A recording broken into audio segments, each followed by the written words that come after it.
Assalamualaikum warahmatullahi wabarakatuh.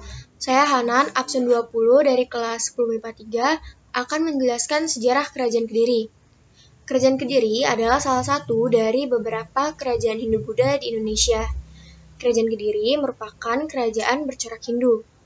Kerajaan Kediri adalah sebuah kerajaan yang terdapat di Jawa Timur antara tahun 1042 hingga 1222. Letak Kerajaan Kediri. Seperti yang kita lihat pada gambar di samping ini, Kerajaan Kediri terletak di Jawa Timur, yang berpusat di Daha atau yang sekarang kita kenal dengan kota Kediri. Namun, sebelum pusat ibu kota berada di kota Daha, Kerajaan Kediri berada di wilayah Kahuripan. Hal ini sesuai dengan isi berita serat calon arang dan prasasti pamuatan yang dikeluarkan pada tahun 1042 oleh Raja Airlangga, yaitu raja pertama sekaligus pendirinya. Selanjutnya, latar belakang sejarah. Pada tahun 1041 atau 963 Masehi, Raja Airlangga memerintahkan membagi kerajaan menjadi dua bagian. Pembagian tersebut dilakukan oleh seorang Brahmana yang terkenal akan kesaktiannya, yaitu Empu Barada. Kerajaan tersebut dibagi menjadi Jenggala yang berpusat di Kahuripan dan Panjalu yang berpusat di Kediri yang dibatasi oleh Gunung Kawi dan Sungai Brantas.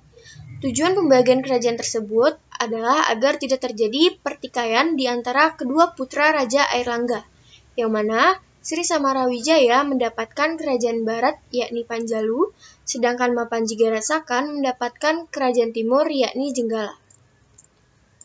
Sistem kepercayaan. Sistem kepercayaan yang berkembang di Kerajaan Kediri adalah Hindu Shiva. Karena yang pertama, Kerajaan Kediri terletak di daerah pedesaan, yang pada umumnya masyarakat beragama Hindu tinggal di daerah desa. Kedua, arca yang ditemukan di Desa Gayam Kediri tergolong langka, karena untuk pertama kalinya ditemukan patung Dewa Shiva Caturmuka atau bermuka empat. Seperti yang kita ketahui bahwa Dewa Shiva adalah salah satu dewa dari agama Hindu. Yang ketiga, pada tahun 1041 atau 963 Masehi, Raja Airlangga memerintahkan membagi kerajaan menjadi dua bagian.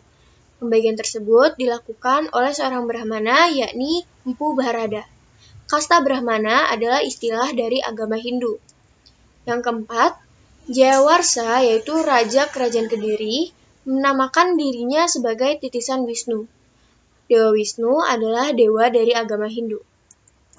Sistem perekonomian. Mata pencaharian utama rakyat Kerajaan Kediri adalah bercocok tanam dan maritim. Saat itu, mereka telah mengenal emas dan juga uang. Selanjutnya ada karya sastra peninggalan Kerajaan Kediri. Yang pertama ada kitab Krisnayana, ditulis pada masa pemerintahan Raja Jayawarsa. Yang kedua, kitab Bharatayuda, dibuat pada masa pemerintahan Raja Jayabaya, yang ditulis oleh Empu Seda dan Empu Penuluh. Yang ketiga, kitab Arjuna Wiwaha, dibuat pada masa pemerintahan Raja Jayabaya, ditulis oleh Empu Kanwa. Dalam kitab ini, diceritakan kisah perkawinan Raja Airlangga dengan putri dari Kerajaan Sriwijaya. Selanjutnya, perkembangan pemerintahan. Kerajaan Kediri mencapai puncak kejayaannya pada masa pemerintahan Raja Sri Jayabaya, yang mana daerahnya terus meluas ke hampir seluruh daerah Pulau Jawa. Sejarah tersebut semakin kuat dengan adanya berita atau catatan dari kronik Cina, yaitu Liung Watai'a, karya dari Kou Chou Kovei pada tahun 1178 Masehi. Lalu ada masa keruntuhan, di mana hal ini bermula ketika terjadi perselisihan antara Raja Kertajaya dengan kaum Brahmana. Kaum Brahmana meminta pertolongan dari Ken Arok yang merupakan pemimpin dari daerah Tumapel yang sangat ingin memisahkan diri dari Kerajaan Kediri. Pertempuran antara Kerajaan Kediri dengan rakyat Tumapel terjadi di daerah Desa Ganter atau sekitarnya. Namun, pasukan Kediri yang dipimpin oleh Kertajaya berhasil dikalahkan oleh pasukan Tumapel yang dipimpin oleh Ken Arok pada tahun 1222 Masehi. Karena kekalahan tersebut, Kerajaan Kediri menjadi wilayah bawahan dari Kerajaan Singasari Tumapel yang dipimpin oleh Ken Arok. Kediri pun dikuasai oleh kerajaan Singasari. Kemudian, Ken Arok mengangkat Jayasaba yang merupakan putra dari Kertajaya sebagai bupati dari daerah Kediri.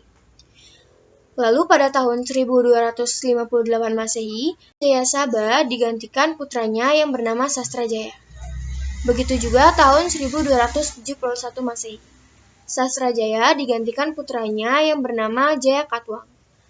Pada masa Jayakatwang inilah dia berusaha membangun kembali kerajaan Kediri yang telah runtuh, yaitu dengan memberontak pada kerajaan Singasari yang saat itu berada di bawah kekuasaan Raja Kertanegara.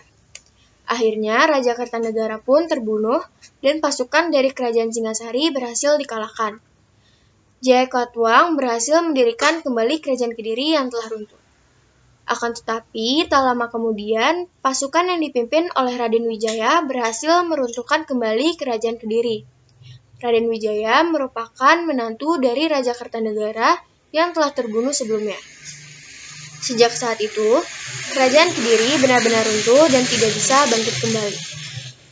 Sekian dari saya, terima kasih. Wassalamualaikum warahmatullahi wabarakatuh.